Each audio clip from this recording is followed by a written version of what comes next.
ደግሞ ከዚህ በኋላ ብቻዬን እዚህ ቤት ለመኖር ይከብደኛል ያለው ወጪ ጋር ምናምን እና አብረን ሼር አድርገን ለመኖር አስበናል።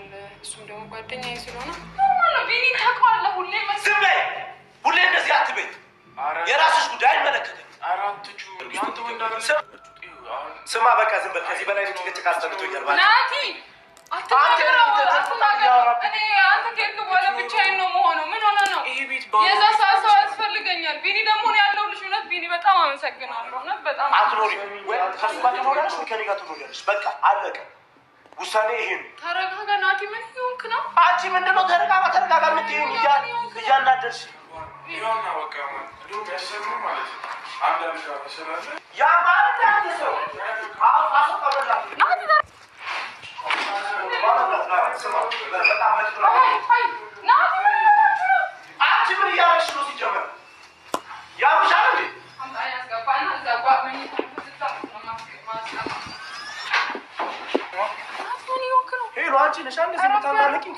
ያደርግበት ምንድን ነው? ስማ አሁን ትልቃ ችግር የለውም። እዚህ ጋር ይኸው ሰፊ ነው። እዚህ ጋር ረፍት ያድርግበት። ልጁ ደክሞታል። ስራው እኮ ውሎ ነው የመጣው። ፍላጎትሽ ይሄ ነው? ይኸው ለአንተ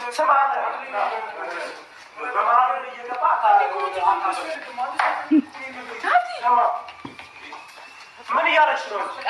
አብረን ሲጀምር ወንድና ሴት እንዴት አብሮ አንድ ላይ ይኖራል? ሴት ብትሆን እንኳን ምንም አይመስለውም። ሰላም ጤና ይስጥልኝ። ውድና የተከበራችሁ የመታገስ ቤተሰብ እንዴት አላችሁ? እኔ ያለሁ እግዚአብሔር ይመስገን። እናንተም ሰላማችሁ ይብዛ እያልኩኝ ዛሬ እንግዲህ እኔ ሉሻ አንተ ልትሄድ ነው እና እኔ ከወንድ ጓደኛዬ ጋር ልንኖር ነው። ኑሮ ከውሏልና የቤት ኪራይ ሙሉ ሸር አድርገን አብረን እንኖራለን። እናቴን ቁስል ነው ያደረጉት። በጣም አበሳጭቶታል ማለት ነው። እና ውድ ቤተሰቦቼ በነገራችን ላይ ወንድ ልጅ ስለሆነ ነው እንጂ ሴት ብትሆን ደስ ይለኛል ነው የምላት። አብራችሁ ብንኖረው ደስ ይለኛል ነው የምላት። እርግጠኛ ነኝ ምንም አይልም። ግን ወንድና ሴት ማን አሁን እሱ እሺ ቢል እራሱ እሷ እንዴት አሰበች ይሄንን ማለት ነው።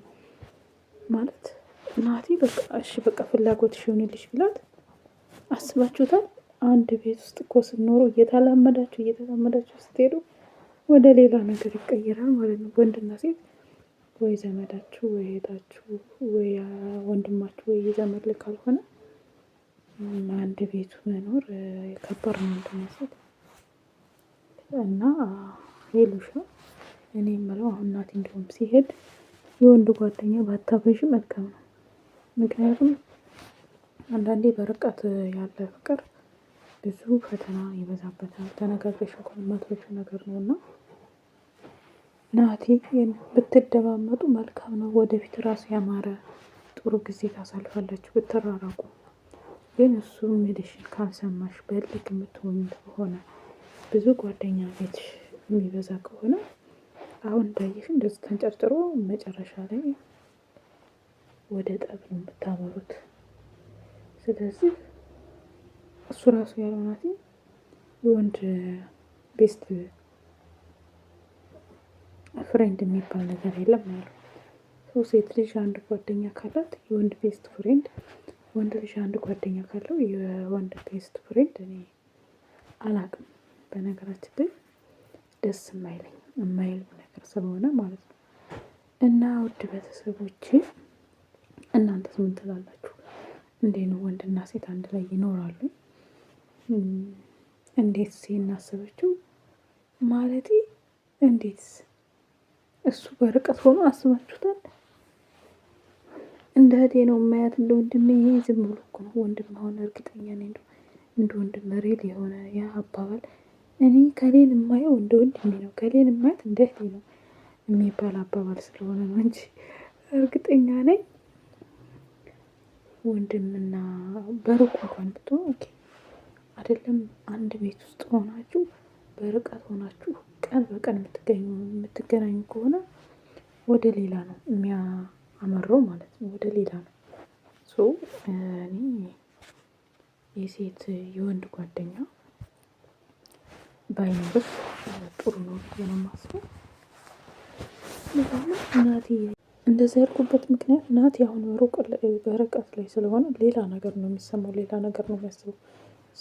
ለሪሌሽንሽባችሁ ለጓደኝነታችሁ ራሱ ችግር ነው የሚፈጥረው እና ራሽን ቆፍጠን ብለሽ እሱ ያለሽን አንቺ ያልሽውን ሰምቶ መኖር ግድ ነው። ሌላው ደግሞ እንደዛ አድርገው አፍጨርጭረውታል ማለት ነው። ግን ፕራንክ ነው። ግን ደግሞ እኔ እውነቱን ያወራሁት የወንድ ጓደኛ ናቲ ከሄደ በኋላ የወንድ ጓደኛ ባታበዛ፣ መገናኘት ካለባትም በውጭ በመጠኑ። ምክንያቱም አሁን ላይ ናቲ ጋር መኖር የምትፈልግ ከሆነ እኔ እንደዛ ነው ብዬ ነው የማስበው። ግን የዛሬው ፕራንክ ነው ያደረኩት። በቀደም ከያቤ ጋር ፕራንክ አድርገዋ ስለነበረ የዛሬው ፕራንክ ነው።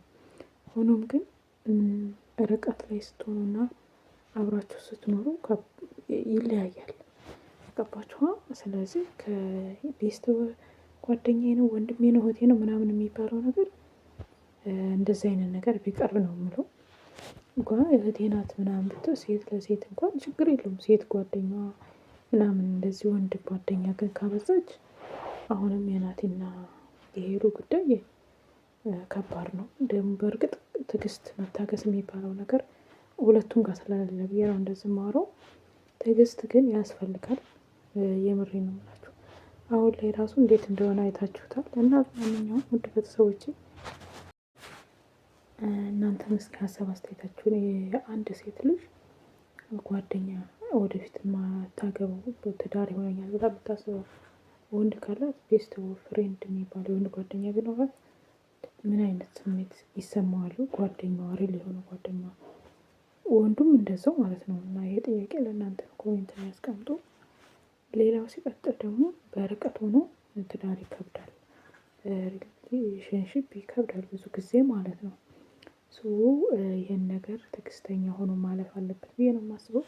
እናንተም እስኪ ያላችሁን ሀሳብ አስተያየታችሁን በኮሜንት አስቀምጡ። ላይክ ሰብስክራይብ ደግሞ አድርጉኝ። በቅንነት ማለት ነው። ቅን የሆናችሁ ሰዎች አላችሁ፣ የሰው ደስታ ያስደስታችኋላችሁ እና ላይክ ሰብስክራይብ አድርጉኝ። በሌላ ቪዲዮ እስከምንገናኝ ሰላማችሁ ይብዛ። እወዳችኋለሁ። ባይ ባይ።